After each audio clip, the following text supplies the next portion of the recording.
ஒரு ஆட்சி அமைகின்ற போது அந்த ஆட்சிக்கு உறுதுணையாக இருப்பதற்கு தான் இன்றைக்கு மேகதாட்டு பிரச்சனையிலே நீங்கள் கொண்டு வந்திருக்கின்ற தீர்மானத்தை திராவிட முன்னேற்ற கழகத்தின் சார்பாக எங்கள் எதிர்க்கட்சி தலைவர் வரவேற்றிருக்கின்றார்.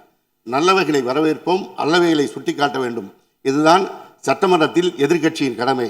உங்களுக்கும் எங்களுக்குமான வாக்கு வித்தியாசம் 17 லட்சம் தான். மக்கள் நலத்துறை அமைச்சர் அவர்கள் சற்று முன் பேசிய திராவிட முன்னேற்ற கழக சட்டமன்ற உறுப்பினர் கூறுகையில் தமிழக வெற்றி கழகத்திற்கும் திராவிட முன்னேற்ற கழகத்திற்கும் 17 லட்சம் வாக்குகள் மட்டும்தான் வித்தியாசம் என்று குறிப்பிட்டார்.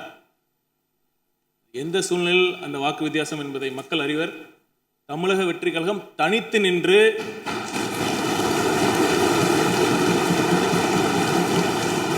பெற்ற வாக்குகளையும் திராவிட முன்னேற்ற கழகம் பல கட்சி கூட்டணிகள் உடன் பெற்ற வாக்குகளையும் ஒப்பிடுவது மிக மிக பொருத்தமாக இருக்காது.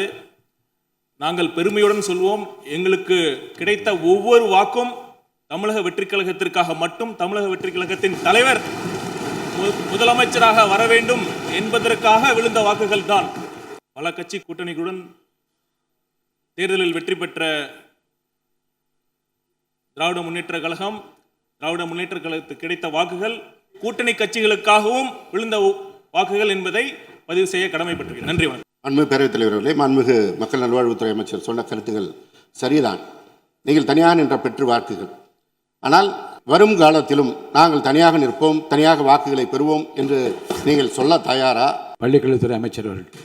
மாண்புமிகு பேரவைத் தலைவர் அவர்களே,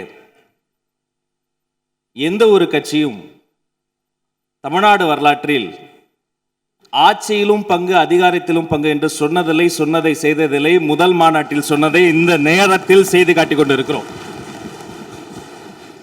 அதே போல மக்கள் வழங்கிய தீர்ப்பை எப்போதும் யாரும் எந்த காரணத்திற்காகவும் சிறுமைப்படுத்தி பேசக்கூடாது. தனி ஒரு கட்சியாக இந்த சட்டமன்றத்திலே மற்ற தோழமை கட்சிகளை விட, மற்ற அரசியல் கட்சிகளை விட மிக மிக பெரிய வாக்கை மக்கள் வாரி வழங்கி தமிழக வெற்றி கழகம் இன்றைய தினம் இந்த ஆட்சியை அமைத்திருக்கிறது. எனவே எங்களுக்கு எதிராக பேசுவதாக நினைத்து தமிழ்நாட்டு மக்களுக்கு எதிராக யாரும் பேசுவதை பேரவைத் தலைவர் அனுமதிக்க கூடாது என்பதை இந்த நேரத்தில் நான் சுட்டிக்காட்டுகிறேன்.